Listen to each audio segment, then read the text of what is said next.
So, I got a question on Instagram that was, what's something you used to believe that you no longer do in relation to anything?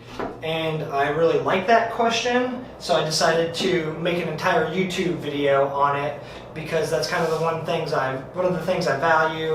One of the things that I kind of pride myself on is being able to open your mind up to other possibilities, to change your mind, and to always just kind of think better. And that's kind of even why I created this YouTube channel, is because I think there's just better ideas out there, better ways of thinking, and I think we should always be trying to upgrade our beliefs, upgrade our belief system, and upgrade kind of how we think about ourselves in the world. So in kind of working my way through this question, I decided to try to come up with a page full of everything I changed my mind on. And I thought, if I can't fill a whole page up with things I've changed my mind on in the last couple years, then I'm probably not doing a good job myself at kind of one of my own goals, one of my own things I pride myself on. So I created a list, not sure if you can see that,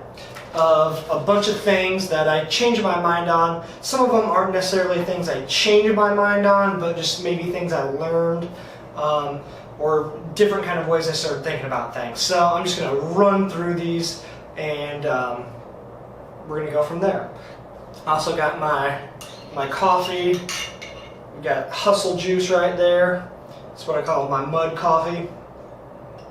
I just made that up right now. We got Hershey's dark cocoa powder, or just dark cocoa in there. We got monk fruit sweetener, we got creatine, and we got MCT oil, and then this kind of turmeric blend with some probiotics. Pretty delicious. I feel like it keeps me healthy. So here we go. So I changed my mind on the way humans move. This wasn't a huge change of mind. It was just kind of opening myself up to a whole new perspective, and just some things that I wasn't previously thinking about at all. And so that has to do with humans being more of a water and pressurized system versus a lever system. So through school and even out of school, when I'm training people, or when I was training people, and when I was just thinking about the body moving in general, I was always thinking of a lever system where muscles pull bones and then those bones move, and that's the very simplistic way humans move in space.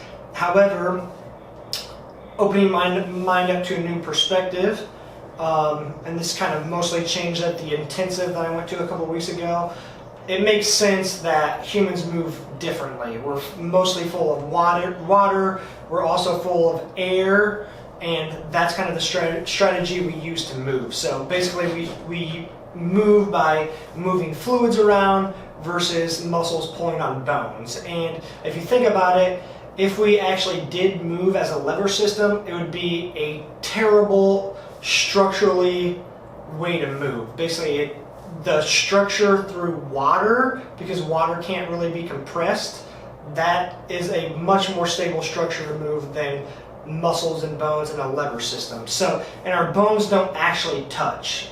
Basically there's fluid around our bones, so our bones don't actually touch. So it stands to reason that we move more so through moving water around and other fluids, and compressing, and also by using air. And I know that's kind of something hard for a lot of people to kind of conceptualize, because it's not something anybody's taught, especially not in school. So we'll move on from there. Another thing, accessory movements for powerlifting. So I used to think that to get really strong at powerlifting, you should always squat, bench, and deadlift, or various versions of those lifts. And then you can get a lot of good work done with accessory lifts, like just everyone knows what I'm talking about when it comes to accessory lifts, like basically your dumbbell work, basically anything outside of the competition lifts.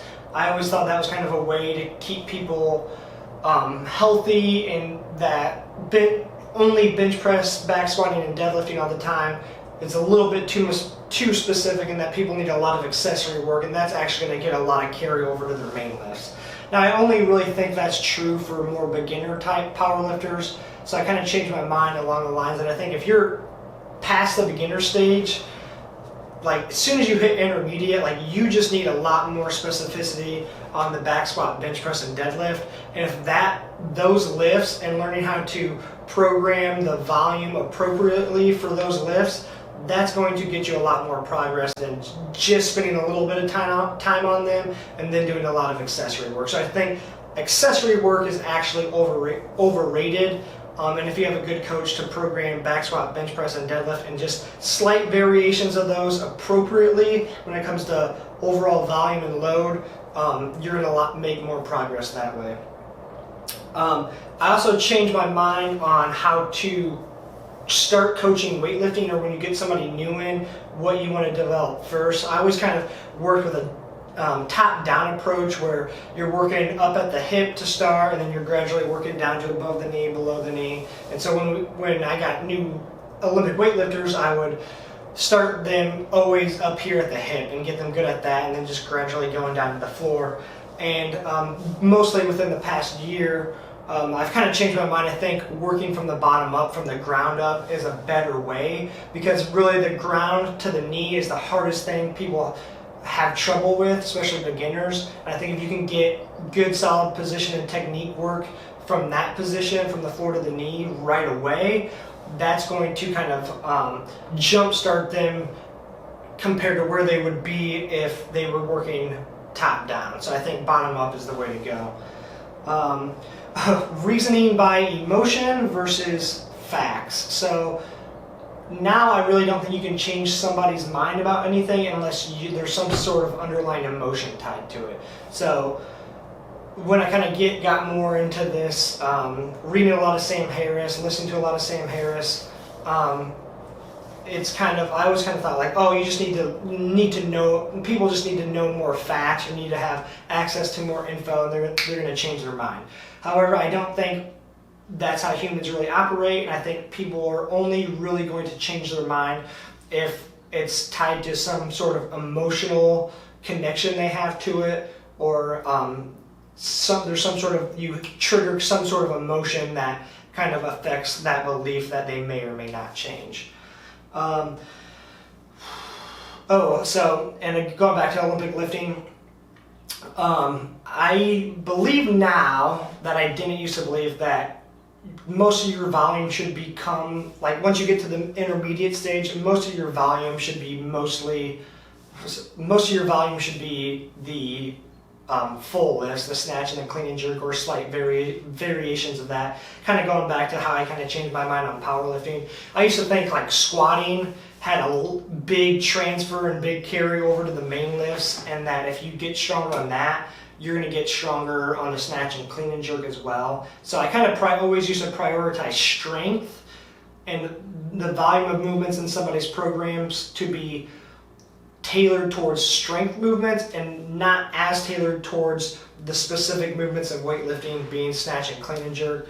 And I've changed my mind. I think squatting, and I think that's down here too, squatting and just strength movements in general are kind of overrated when it comes to getting better at Olympic lifting. I think you just need to really get good from a technical standpoint on the Olympic lifts themselves, because it really is a skill, so you just have to practice that skill more.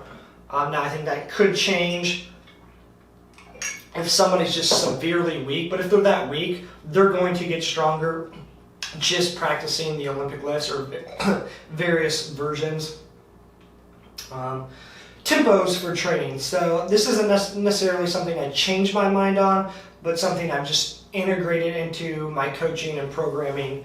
That has been a lot different than, like, basically I've only started doing this the past 6 months to a year. I wasn't doing this at all beforehand, but I really like tempos in training to really teach somebody a specific movement, how to do a specific movement better, or using tempos to drive the outcome I'm really trying to drive with that movement.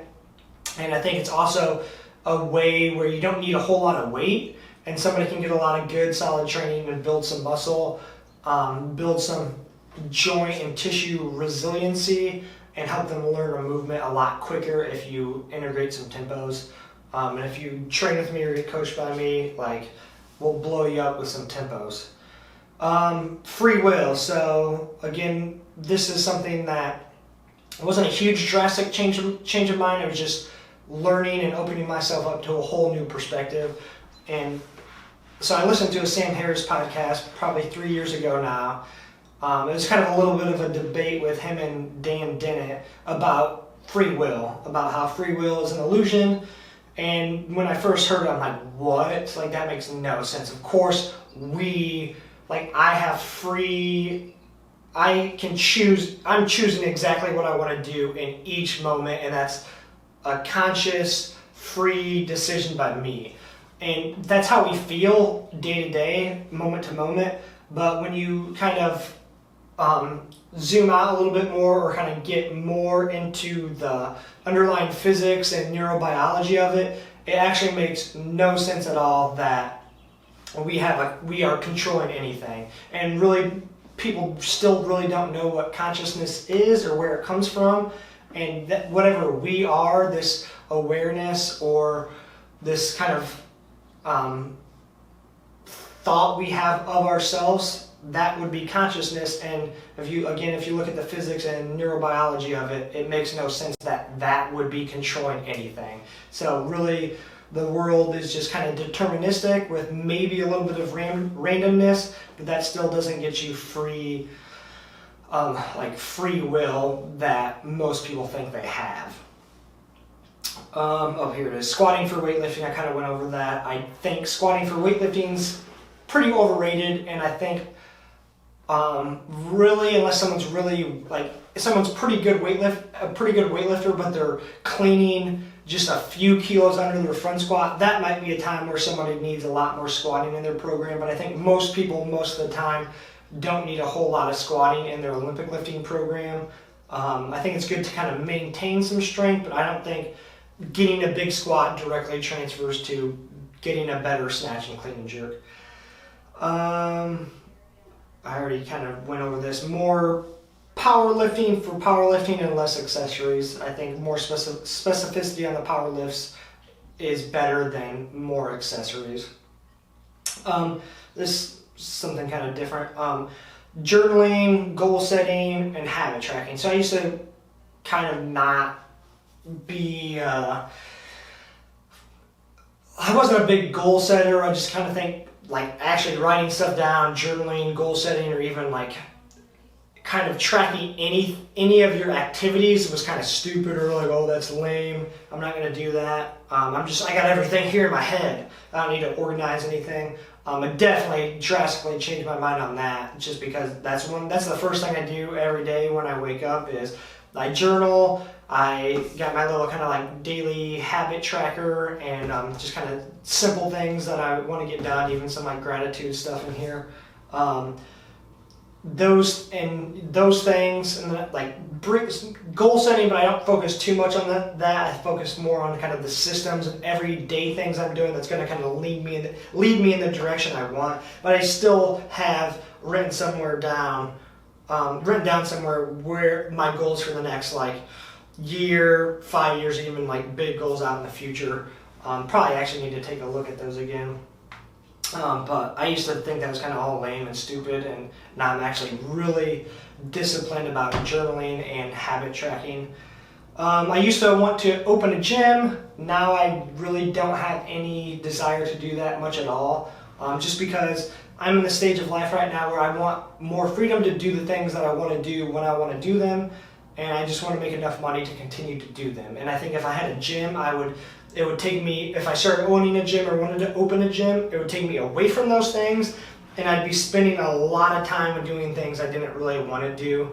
And I think there'd be a small section of, if I did open a gym, there'd be 10 to 20% would be stuff I really love and enjoy, but then I'd have to do all this 80% stuff that just doesn't give me any, I'm not passionate for, or just doesn't give me any kind of inspiration or motivation at all. And I think I would probably be miserable. So I've decided against that.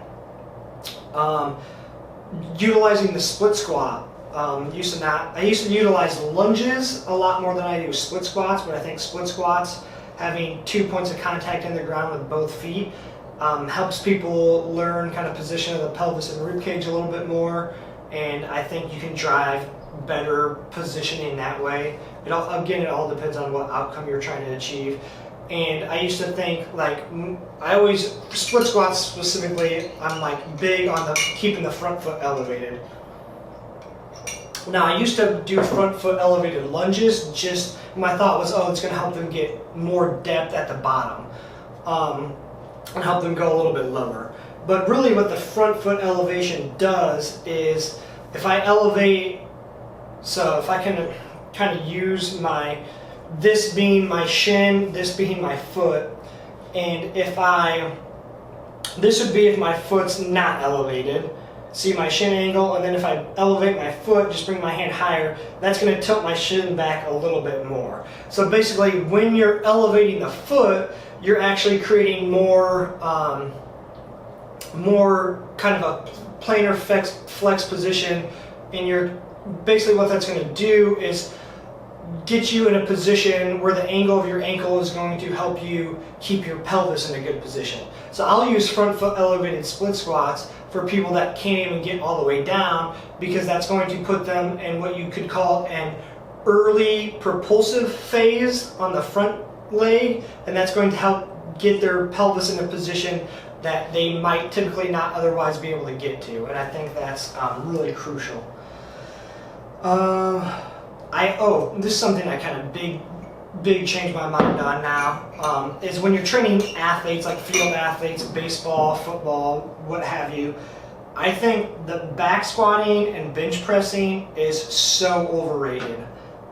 That's something I used to almost kind of be dogmatic about, like, you have to have a back squat and bench press in your program, and if you're not doing that, like, are you really even achieving results? Like, you got to get these kids strong. But I don't think for most athletes, back squatting and bench pressing is going to help them get stronger at those two things. I don't know how much it's going to help them get better at their sport. And I think that way, because all back squatting and bench pressing is doing, it's going to get them stronger at both of those lifts. It's going to add some muscle mass, but I don't think it's going to help people move in a way that's going to help them move in their sport. I think there's other ways to train an athlete now that could be better. I kind of, about a year ago, kind of wanted to, I was kind of only focused on making a lot of money, and now I'm more so focused on doing whatever the hell I want, specifically for me. Like, these videos I'm doing just for me, not really for anyone else, sorry. Where the posterior side of the thorax needs expanded. So I would typically had the thought that everyone needs the backside of their rib cage or thorax to get expanded, because people are so compressed and extended back there. And I used to think that area was like right below the rib cage. And having learned more, that might be the only place people have expanded. So most people need expanded through the back, like where their shoulder blades are, the level of the shoulder blades. And to get that, you can't really, anything where the arms are 30 to 60 degrees is going to just compress that side. So in an all fours position here, you're not really going to expand the area that I thought you were expanding. You really need the arms 0 to 30 degrees. So the arms need to be a lot lower to expand that side of that back side of the thorax, where the level of the shoulder blades. First principle thinking.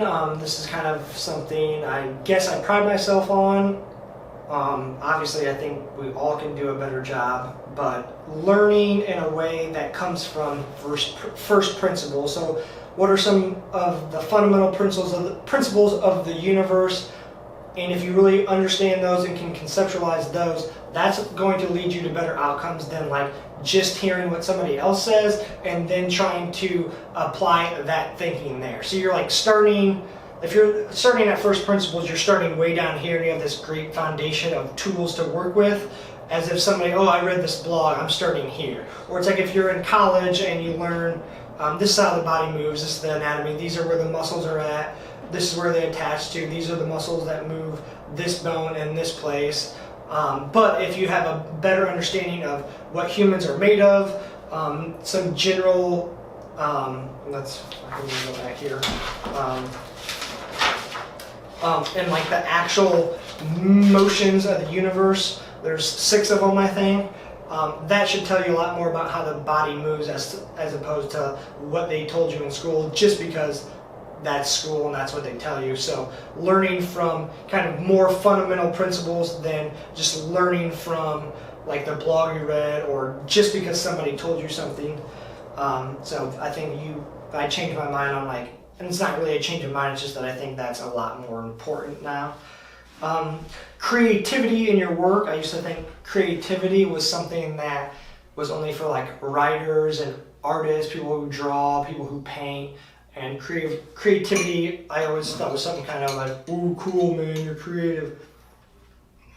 But I think you can be creative in everything that you do. I think it just kind of requires you to kind of step outside yourself, step outside your ego, not take yourself too seriously, and just kind of work at putting yourself out there and not being afraid to be wrong or screw up, and kind of really only doing things for you and not with the intention of like pleasing somebody else. Those are just kind of a few ways that I think you can be creative in your work and looking for solutions other people are probably not looking towards. Like kind of not being a contrarian for the sake of being a contrarian, but just kind of stepping outside of the status quo. Like being rich or making money is more about obtaining and creating wealth versus just making more money. So I guess I don't want to say the most rich or the richest, but the people out there that are most wealthy, and what that is basically what wealth is making money when you're not doing anything. So if I went to bed tonight and I wake up in the morning and my bank account has more money in it, that's creating wealth, or that's being wealthy because I didn't actually put in a specific time for that money. So basically creating wealth is like having more assets, like having property, I guess having money in stocks, but that is different than I worked 60 hours this week as a lawyer, I made a bunch of money, but you also worked 60 to 70 hours, as opposed to being wealthy is actually like I worked 10 hours this week and I keep making money off all my assets. So that's kind of something I just kind of shifted my mind on.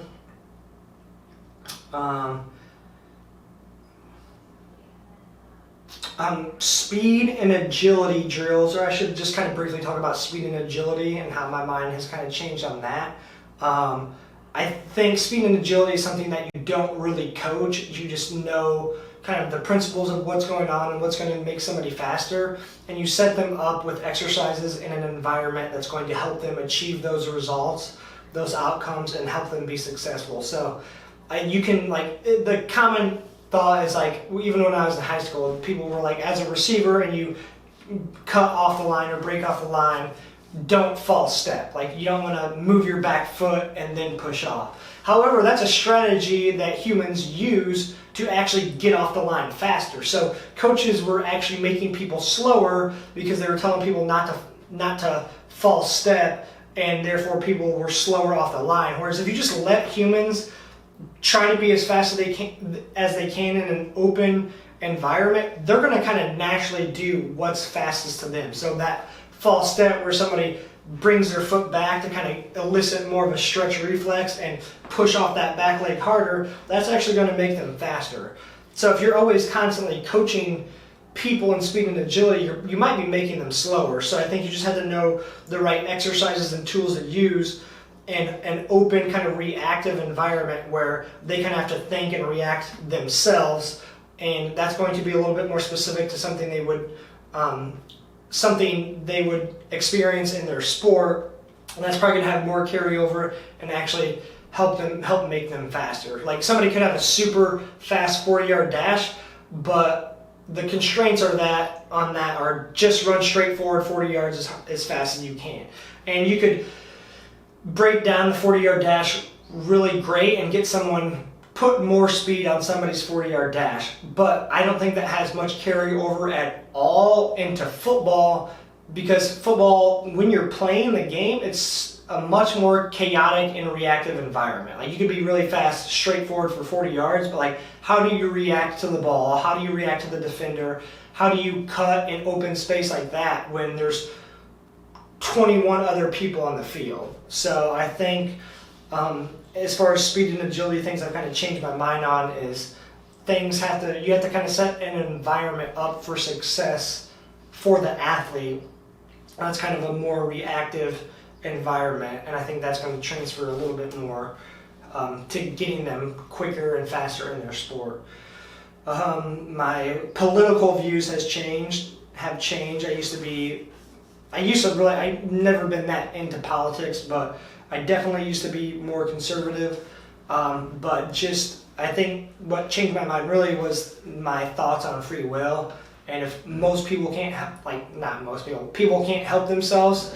They didn't pick the parents they were born into, they didn't pick the environment they were born into, and those things they didn't pick the genes they were born with, and all those things are just going to create a concoction of their behavior in the early stages of their life and the later stages of their life, and that's going to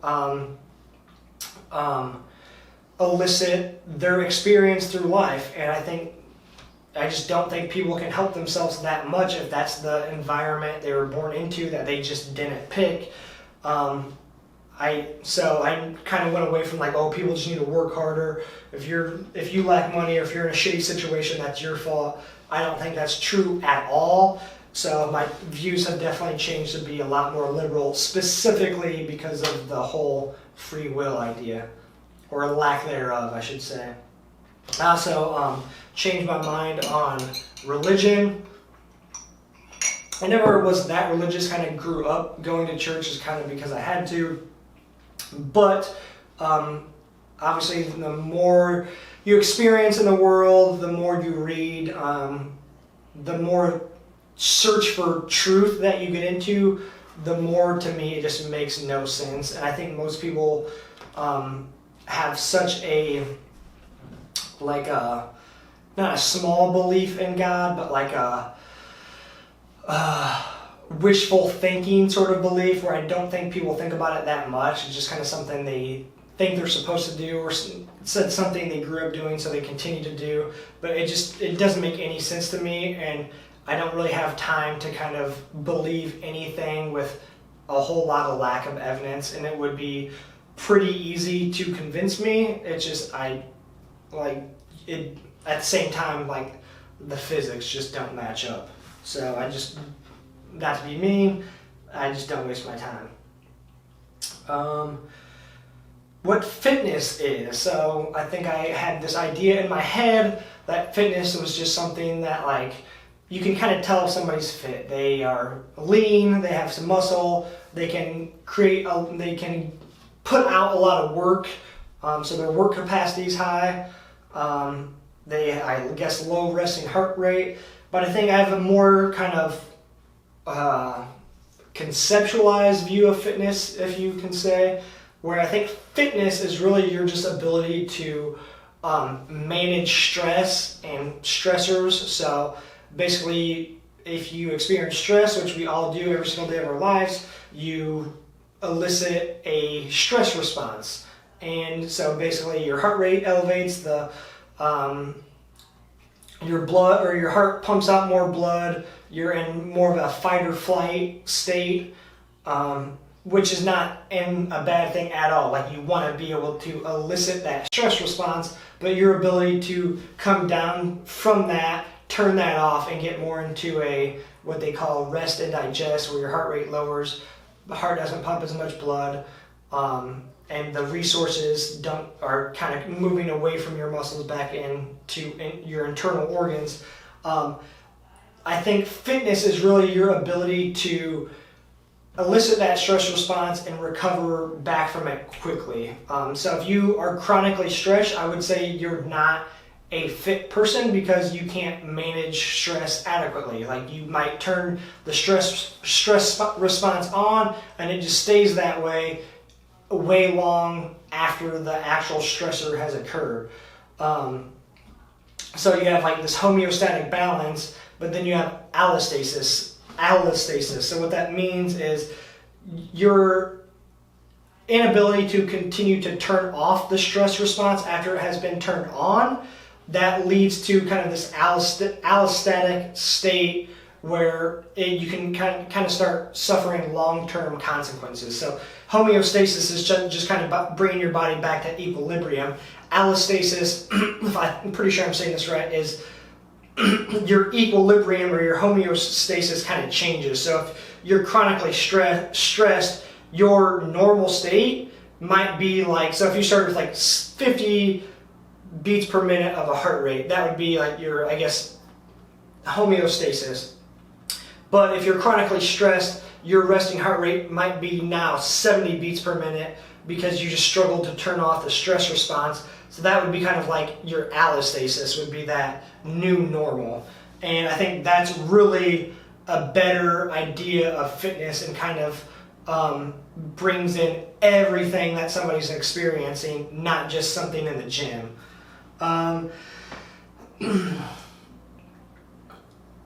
So you can't, I used to kind of think that you can get really strong and be mobile at the same time. Basically what mobile means to me is that having relative motion or achieving relative motion.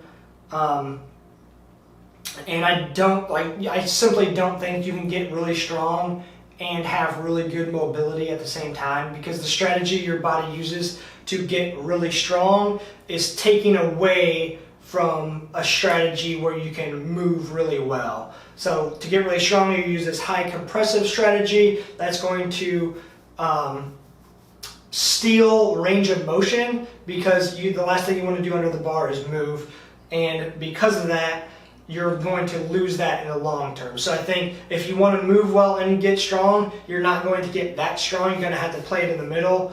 But if you want to get really strong, you just have to be okay with long term, like you're just going to continue to lose relative motion. Cues in weightlifting have changed. I used to tell people to kind of jump a lot, and I used to be so focused on what they did past the hip. If they were maintaining balance on their foot through as they drove the bar past their hip. I thought that was like the most crucial thing. I still think that's important, but I kind of encompass more of I kind of use a more full encompassing approach now, where like balance throughout the foot matters the entire way. Shoulders have to stay on top of the bar the entire way. Upper back has to be kind of tight and flat to kind of guide the desired bar path all the way up. So I say my cues have changed in weightlifting in the sense that I'm focusing kind of more on the whole thing rather than just the hip. The cueing and coaching the squat is way different. I used to be kind of one of the knees out people or get heavy on your heel people.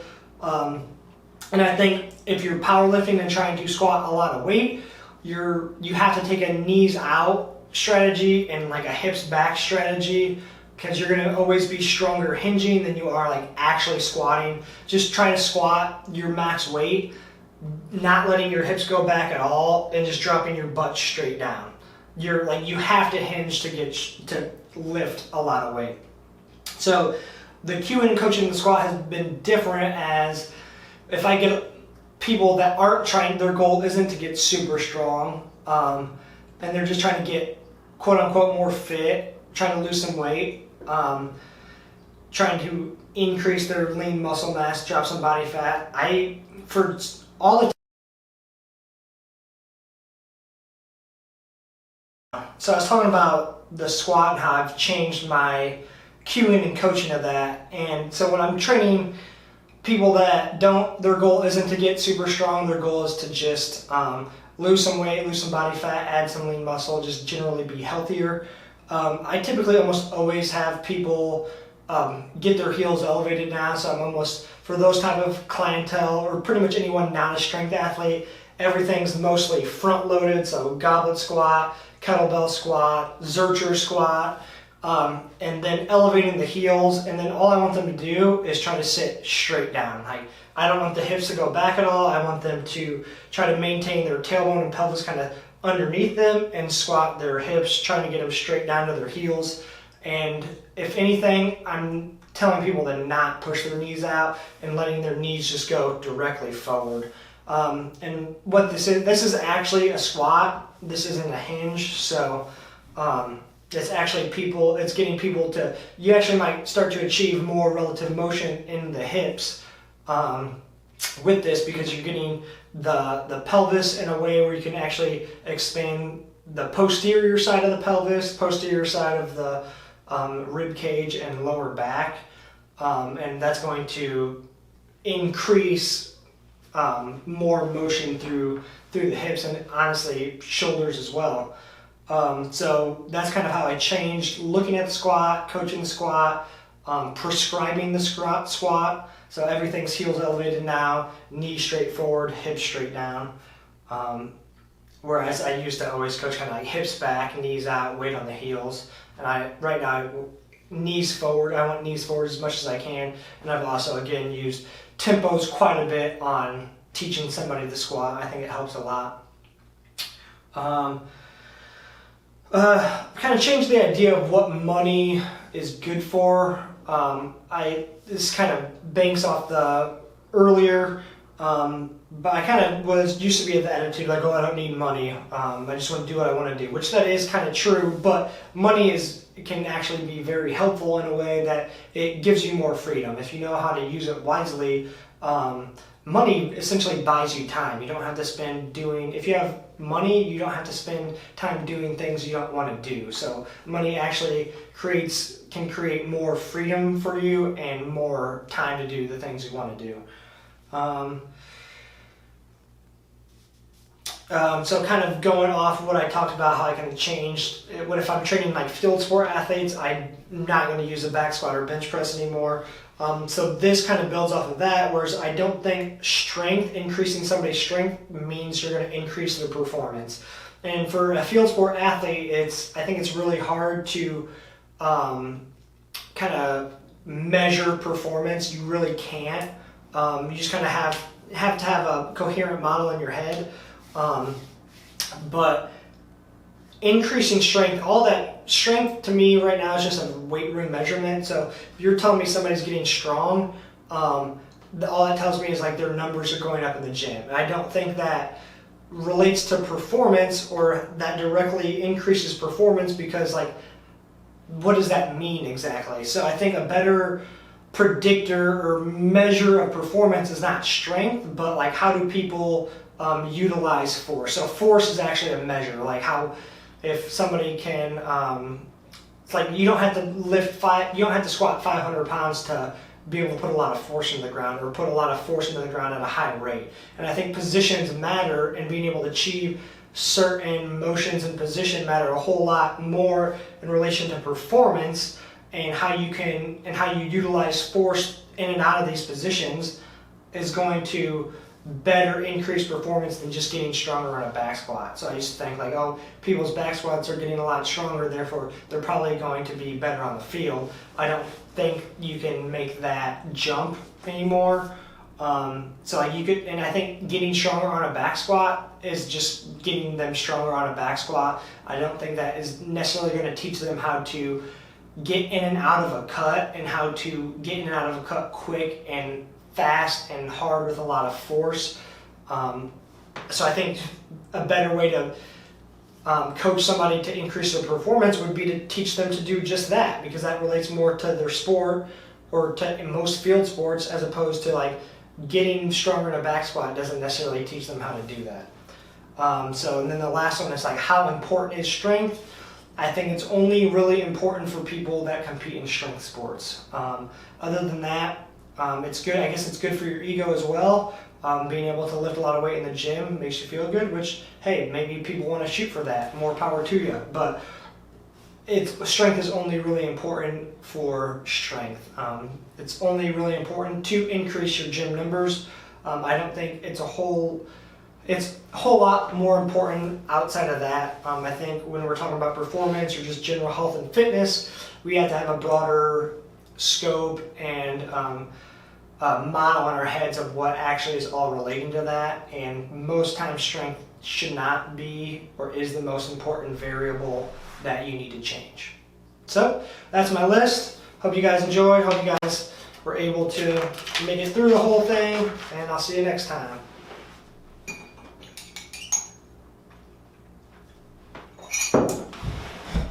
No man can hold my body down.